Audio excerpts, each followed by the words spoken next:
नमस्कार बच्चों, स्वस्थ रहिए, मस्त रहिए। लेकिन जो वर्चुअल क्लासेस के द्वारा पढ़ाया जा रहा है उसमें ही व्यस्त रहिए। बच्चों, बड़े खेद का विषय है कि आप पाठों को समयानुसार नहीं पढ़ रहे हैं। अनुशासित होकर यदि आप इसका लाभ उठाएंगे तभी सफलता प्राप्त होगी। मैंने कल जो ये कारक और उपविभक्ति से आज जो आपको पढ़ाने जा रही हूँ, इसमें 3 प्रश्न समाहित हैं: चित्रस्य वर्णम, अनुवाद और अशुद्धि संशोधन। और ये क्लास 9th के ही नहीं, 10th में भी आपके लिए सहायक होंगे। तो कृपा करके इसको ध्यानपूर्वक पढ़िए, नियमों को ध्यानपूर्वक याद करिए, प्रपत्र जो दिए जा रहे हैं उनको समयानुसार करिए। अगर आपकी कोई भी समस्या है तो उसको आप पूछ सकते हैं। इसके अतिरिक्त आपको इन सारे प्रपत्रों को सावधानी के साथ लिखना भी है और ध्यानपूर्वक आपको इसके नियम याद करने। आपको सफलता तभी मिलेगी जब आप इसका पूर्ण रूप से प्रयोग करेंगे। यदि अनुशासित होकर काम नहीं करेंगे तो आपको ये दोबारा नहीं पढ़ाए जाएंगे, ये आपको बहुत अच्छी तरह से पता है। तो इसलिए ध्यानपूर्वक पढ़िए, अनुशासित होकर काम करिए। धन्यवाद। नमस्कार बच्चों, आज फिर हम अपनी कक्षा का प्रारंभ इसी शुभकामना के साथ करेंगे। सभी ऊंचे स्वर में बोलेंगे, सर्वे भवन्तु सुखिनः, सर्वे सन्तु निरामया, सर्वे भद्राणि पश्यन्तु, माँ कश्चित् दुःख भाग् भवेत्। अर्थात सभी सुखी रहें, सभी निरोगी रहें, सभी का कल्याण हो, कोई दुखी न हो। अब अपने पाठ का प्रारंभ करते हैं हम। बच्चों, कल हमने कारक चिन्ह के चिन्हों का प्रयोग और अनुवाद करना सीखा था। आप सबको याद होगा, प्रथमा ने द्वितीया को तृतीया से, चतुर्थी के लिए पंचमी से, षष्ठी काकी के रारी रे, सप्तमी में पर। तो उन चिन्हों के साथ जब हम उपपद विभक्ति का प्रयोग करते हैं तो हम कहाँ पर परिवर्तन करते हैं, ये हमें सीखना है आज। उपपद विभक्ति की परिभाषा है किसी विशेष शब्द, अव्यय, उपसर्ग, धातु के वाक्य में आने पर जब किसी विशेष विभक्ति का प्रयोग किया जाता है उसे उपपद विभक्ति कहते हैं। पाठ्यक्रमानुसार उपपद शब्द निम्नलिखित हैं। आपके पाठ्यक्रम में जो शब्द हैं मैंने उन्हीं पर आधारित आपको प्रयोग समझाए हैं, क्योंकि सारे शब्द आपके पाठ्यक्रम में नहीं हैं। तो पहले उपपद विभक्ति का अर्थ समझ लीजिए। उपपद विभक्ति का मतलब है कि कारक चिन्ह के या विभक्ति चिन्ह के आने पर भी हम जब किसी दूसरी विशेष विभक्ति का प्रयोग करते हैं तो उसे उपपद विभक्ति कहते हैं। अब जैसे द्वितीय विभक्ति है, इसके शब्द हैं परितः, जिसका अर्थ है चारों ओर, समया, जिसका अर्थ है पास, निकषा फिर पास, प्रति, और, विना, बिना। अब इनके प्रयोग देखिए। विद्यालय के चारों ओर पेड़ हैं। यहाँ पे जो मैंने ये लाल से लिखा है, ये लाल से लिखे हुए सारे विभक्ति चिन्ह के साथ हैं, और जो ये नीले से हैं ये सारे आपके शब्द हैं जिनके कारण इसमें विभक्ति का प्रयोग बदल दिया गया है। ठीक है। अब विद्यालय के चारों ओर पेड़ हैं, चारों ओर शब्द आ गया है। जब हम इसका संस्कृत में अनुवाद करेंगे तो शब्द बनेगा परितः। द्वितीय विभक्ति का प्रयोग परितः के साथ होता है, ये नियम है। तो हमने क्या किया, विद्यालय में के साथ हमने षष्ठी का प्रयोग नहीं किया। आपने पढ़ा है ना, षष्ठी आती है के काकी के, तो हमने के का प्रयोग नहीं किया, हमने प्रयोग कर दिया विद्यालयम, क्योंकि ये नियम है कि परितः शब्द आने पर द्वितीय विभक्ति का प्रयोग किया जाता है। और किस में किया जाता है, जिसमें विभक्ति चिन्ह होता है। अब विद्यालय के में चिन्ह है ये के का, तो हम विद्यालय में ही द्वितीय का प्रयोग करेंगे। तो विद्यालयम परितः वृक्षाः सन्ति। सेकंड देखिए, मोहन के पास पुस्तक है। मोहन के पास, अगर के लगाऊं मैं यहाँ पे तो यहाँ पे षष्ठी आनी चाहिए, लेकिन क्योंकि यहाँ पे पास शब्द का प्रयोग किया गया है और पास की संस्कृत है समया, तो हमें समया या निकषा शब्द का प्रयोग करना है। तो हमने यहाँ पे प्रयोग किया मोहनम। द्वितीय विभक्ति का हमने प्रयोग किया मोहनम निकषा पुस्तकम अस्ति। तो इस तरह से आपने देखा बच्चों कि जब भी हम इन शब्दों का प्रयोग करते हैं तो उनके साथ हम द्वितीया का ही प्रयोग करेंगे। तो जब भी आप वाक्य में देखें, हिंदी में से अनुवाद करना है तो ये देखिए चारों ओर है, पास है, और है, बिना है। और अगर संस्कृत ही आई है और आपको कुछ अशुद्धि संशोधन करना है तो देखिए परिता है, समया है, निक्षा है, प्रति है, विना है। अगर ये शब्द होंगे तो उससे पहले आने वाले कारक चिन्ह में द्वितीय विभक्ति का ही प्रयोग होगा। पहले आने वाला शब्द द्वितीय का ही होगा। ठीक है, अब आगे देखिए तृतीय विभक्ति। तृतीय विभक्ति के शब्द हैं आपके पाठ्यक्रम में सह, साथ, साकम, साथ, समम, समान, सार्धम, साथ, विना, बिना, अलम, मत करो, सदृश, समान, हीन, रहित। बस यही शब्द हैं जो आपके तृतीय विभक्ति के प्रयोग के हैं। अब इनके प्रयोग देखिए। मैं मोहन के साथ जाता हूँ, फिर यहाँ के आ गया, षष्ठी आनी चाहिए, लेकिन क्योंकि ये नियम है कि तृतीय विभक्ति में के साथ आने पर हम तृतीया का ही प्रयोग करेंगे, तो जब हमने अनुवाद किया तो हमने लिखा अहम मोहनेन सह गच्छामि। जिसमें कारक चिन्ह का प्रयोग किया है, हमें केवल विभक्ति वहीं बदलनी है और कहीं नहीं। हमें कर्ता में नहीं जाना, हमें कहीं और कहीं नहीं देखना। केवल जहाँ विभक्ति चिन्ह है हमें उसी की विभक्ति हमें उसके अनुसार, नियम के अनुसार प्रयोग करनी। सेकंड देखिए, शोर मत करो। यहाँ पे मत करो अलम का अर्थ है, शोर अलम कोलाहलेन। जब हम किसी चीज़ को मना करते हैं तो उसमें अलम पहले आ जाता है मत करो के अर्थ में।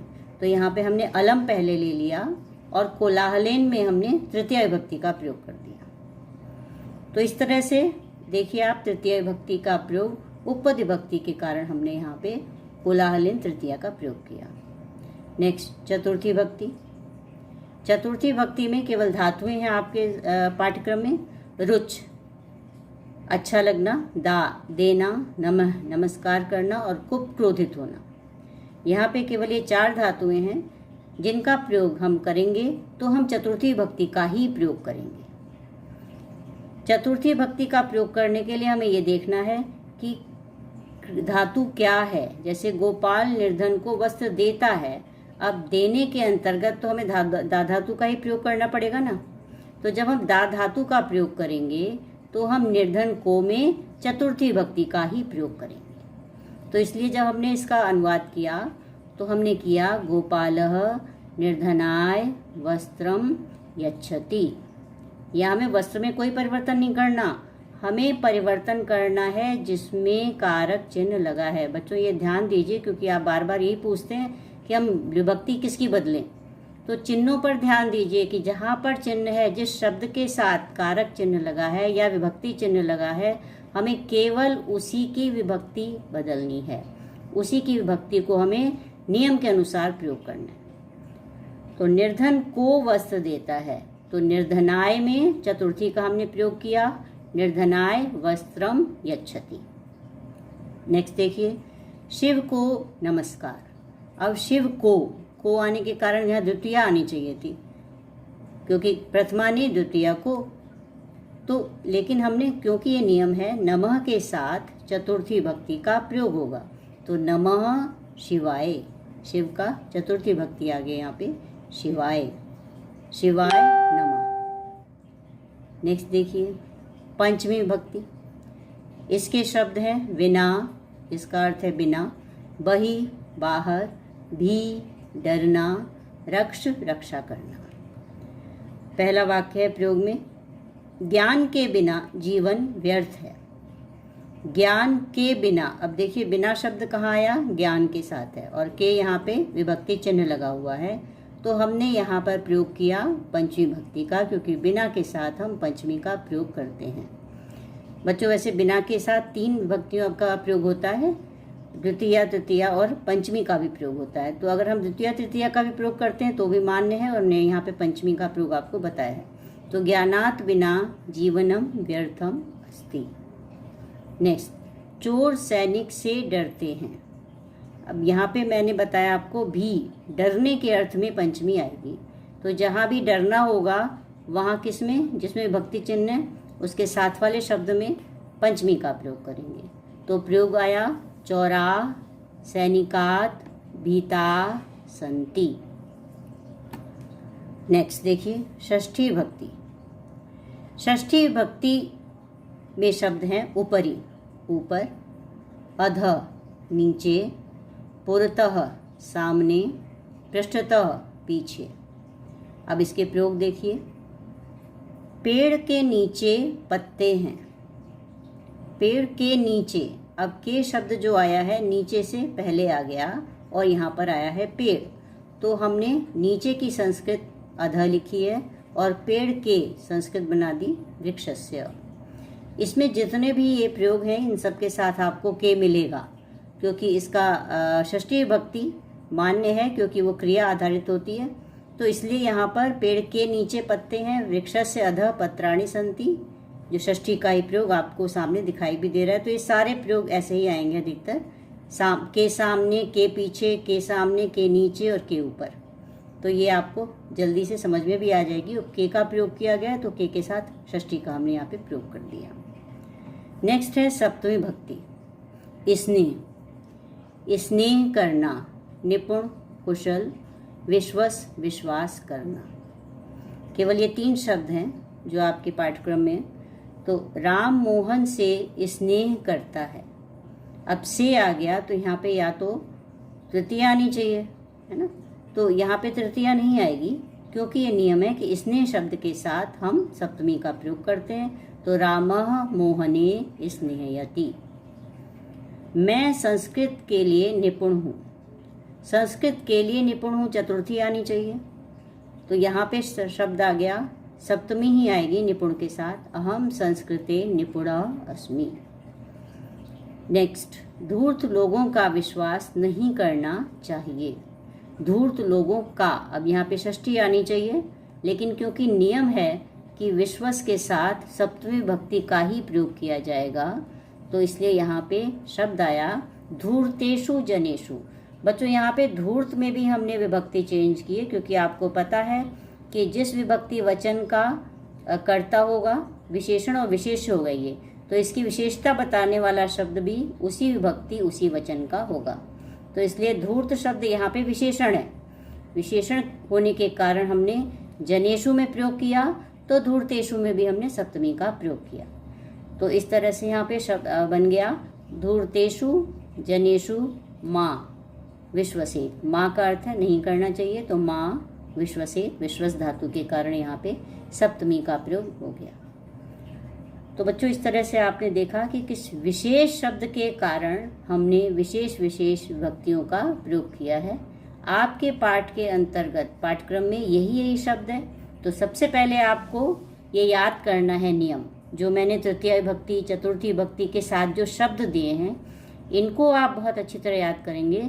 इसके साथ द्वितीय आती है, सह साकम समान सार्धम के साथ तृतीय विभक्ति का प्रयोग किया जाता है, चतुर्थी विभक्ति के साथ रुचदा नमः कुप का प्रयोग किया जाता है, और इसी तरह से पंचमी में बिना बही भी रक्ष के साथ पंचमी विभक्ति का प्रयोग किया जाता है। षष्ठी ऊपरी अधः पुरतः पृष्ठतः के साथ षष्ठी का प्रयोग करते हैं। स्नेह निपुण विश्वस के साथ सप्तमी का प्रयोग करते हैं। जब ये नियम आपको याद हो जाएंगे तो अनुवाद करने में आपको या अशुद्धि संशोधन करने में आपको कोई भी परेशानी नहीं होगी, और इन नियमों के साथ आप कोई भी वाक्य आसानी से बना सकते हैं। आपको केवल ये ध्यान रखना है कि शब्द कौन सा है, वचन कौन सा है उसका, और विभक्ति चिन्ह कहाँ पर है, कौन सा शब्द आया है, किसके साथ हमें किस विभक्ति का प्रयोग करना है। तो ये आप याद करेंगे तो आपको बहुत जल्दी समझ में आ जाएगा। और इसके अतिरिक्त मैं आपको एक कार्य प्रपत्र, कल भी मैंने आपको एक कार्य प्रपत्र दिया है, वो केवल विभक्ति चिन्हों पर आधारित है। आज मैं आपको एक कार्य प्रपत्र दूंगी जो कि उपपद विभक्तियों पर आधारित होगा। तो जब आप इसे करेंगे, उपपद विभक्ति पर आधारित इस प्रपत्र को जब आप करेंगे तो आपको ये विभक्तियों के प्रयोग बहुत अच्छी तरह समझ में आ जाएंगे। लेकिन सबसे पहले नियमों को याद करिएगा। नियमों को याद करने के बाद करिएगा कल मैं आपकी प्रॉब्लम सॉल्विंग क्लास भी लूँगी, तो उसमें आपकी जो भी प्रॉब्लम है उसको लिख के रखिएगा, जिससे जो भी आपकी समस्या है उसका समाधान उसी समय किया जा सके। आशा है आपको समझ में आ गया होगा अच्छी तरह। धन्यवाद।